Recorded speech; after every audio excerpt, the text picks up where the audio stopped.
varying degrees of pollinator efficiency. Right? Some animals are more efficient pollinators, some don't pollinate at all. And that's why we really need to make a distinction between a flower visitor and a pollinator.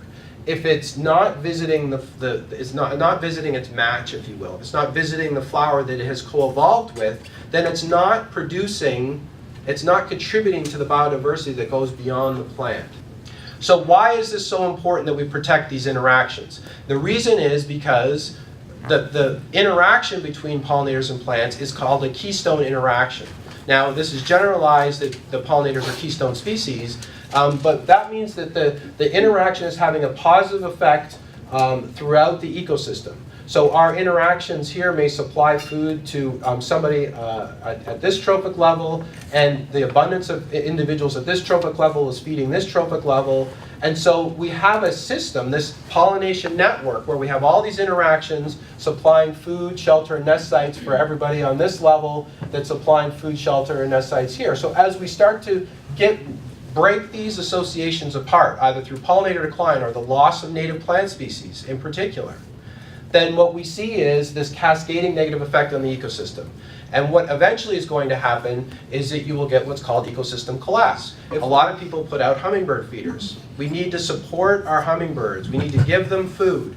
Well, when you put out a hummingbird feeder, I can guarantee you that all of these plant species that depend on hummingbirds for pollination are not going to get pollinated, because what's in this container is far more, first of all, it's in one location. They don't have to do much to get it, and it's probably got a lot more in terms of sugar and other things in it than these plants.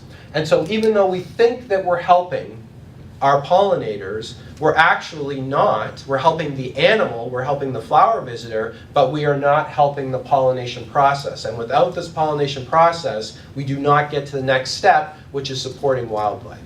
But this notion that these animals have innate predispositions is utterly false. So how is it that we determine that, right? So how is it that we, the idea hummingbirds are attracted to red flowers. They have an innate attraction for red flowers. Bumblebees are attracted to blue flowers.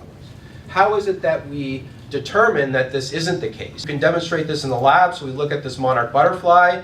You can show them different colors and different odors, and you can see what their response is. So in this monarch butterfly, if you touch its forelegs with sucrose solution, it sticks out its tongue. It's like Pavlov's dog, right? There's an innate response in the butterfly to sugar solution touching its forelegs.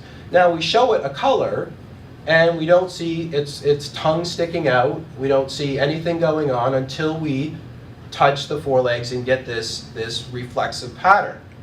Once the tongue touches, or proboscis touches the sucrose solution, an association is made in that insect's brain, even though it's the size of a pinhead, that associates that color with reward. And then we can show the butterfly after training, so a few pairings of the color with reward, we can show different colors. Again, we would expect if there was an innate preference for particular colors, the butterfly's tongue would be sticking out looking for food because it's got this innate reflex, like the sucrose. More plant species equal more pollinator species in general. Of course, if they're all of the same family, you probably get the same family of species visiting there. So one of the big considerations is mixing your families of plants of all the different landscapes, including parks, gardens, and the countryside. These allotments, which are British community gardens, they were the highest. They had the highest diversity. More color, more flower colors and shapes, the better off, the more you're going to promote diversity. I think a theme for us is less lawn and less chemistry and more biodiversity just for campus-wide in general, including lawns, and not just depending on the forest. I think the long-term trend, again, is to sort of eat away at the lawn and put more stuff in, more interesting instead. And I always like to note how the floral density in trees, little trees and shrubs, you get a lot of bang for the buck. And not just nectar and pollen, but again, resins and other things that bees are interested in. And I just also like to bring in from agriculture this idea of nature's matrix, that we think of lawns as a potential source for resources for wildlife, and also you have corridors around them. But the lawns, like farms themselves, are actually corridors, and they're part of what connects these meta-populations of wild areas. And So these people wrote about this as an antidote to the idea that you want little intensively sprayed chemical farms so that you have more land for wildlife in the wild areas, as if they're separate things. But they're not separate things. They're all together, and it's much easier for wildlife to cross an organic, shaggy farm as opposed to a little chemical monocultural war zone. Example, here's the Curran Center. This is a building that is one of the few living buildings in the world, meaning that it generates more clean water than it uses, and it generates more electricity than it uses. And the approach to this building is really fascinating because it uses sort of a buffer zone outside the building to enhance the human experience inside. So the outside is covered with, the landscaping is a successional meadow with rainwater, with rain gardens, but the roof is capturing water as well and bringing it into interior planters, which are then humidifying the air and making it a better work environment. And so a lot of states are now looking at just having a 6-foot wide clear zone along the road and the rest being habitat, maybe just mowed once a year. In the UMass study that was mentioned earlier, just by changing the mowing practices of average Springfield homeowners, they did not plant anything. I think they just asked them to mow a little bit higher and to mow only every 3 weeks. They documented 110 native bee species, 72 species of flowering plants, 2 new state records for the presence of native pollinators or native plants, and 6 new county records.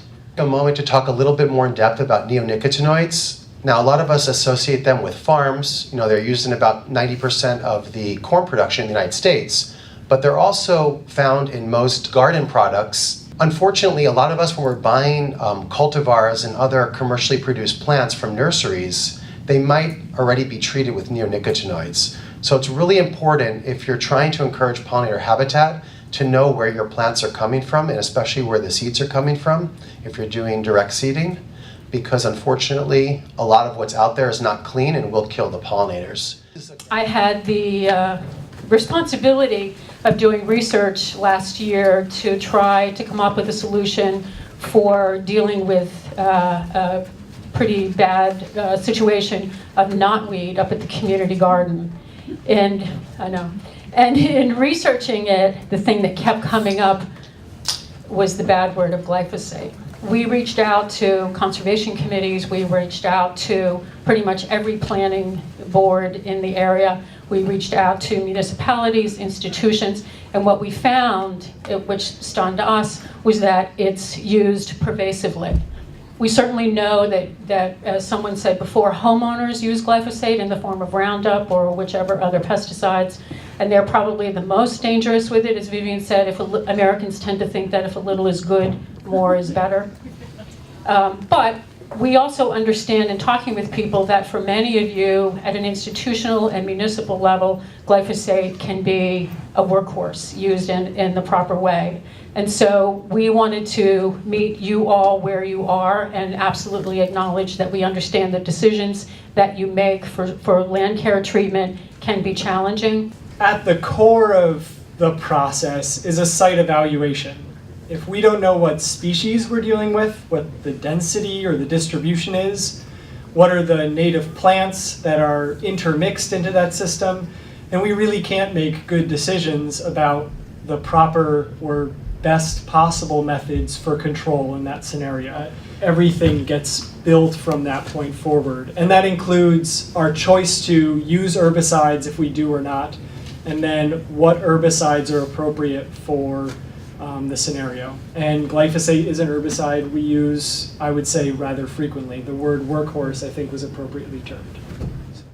On the Riverwalk, if anyone is familiar with it, we do not use any chemicals at all. It's a riverine corridor, and it's really a reclamation project. I don't think we can call it even a restoration. There was a sea of knotweed when we first began. We're building a new community. We set the parameters of using only Berkshire County native plants. We've had the resource of human capacity, not so much financial, now that we have outcompeted many of our problems. So we have worked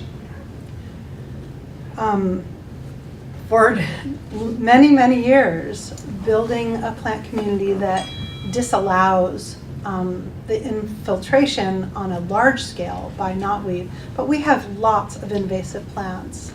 We have that sea of knotweed is upstream from us, so we get seed source, we probably get some plant parts and rhizome material during floods, but now that the ground is primarily shaded, we get very few new plants, and what we do get, we can cut and just let lie. If we're trying to make a decision about using glyphosate or other herbicides on our lands to protect those assets, and we use a risk management framework.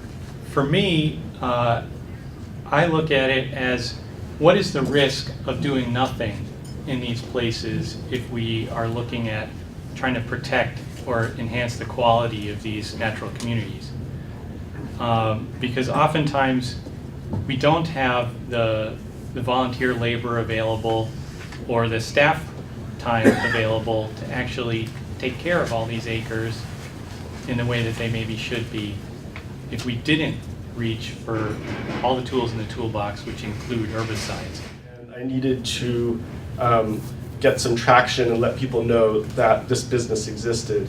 And I approached the owner of Cooper's Corner in Florence, Massachusetts. So if you pay for materials, I'll build the project. And what happened when we were building the landscape was that the outpouring of appreciation from people walking on the street day in, day out while we were working was pretty over the top. It was ranging from kids to adults to all walks of life in a way that was really articulate and kind of surprising. And this fall, we worked on a project with Western Mass Pollinator Network in Pulaski Park in Northampton, and that was our first collaboration directly, where about 120 perennials were planted to fill in some gaps in that beautiful new park that was built, and to basically help ensure that it takes properly. And Western Mass Pollinator Network, speaking of maintenance, stepped into the role of actually maintaining that park.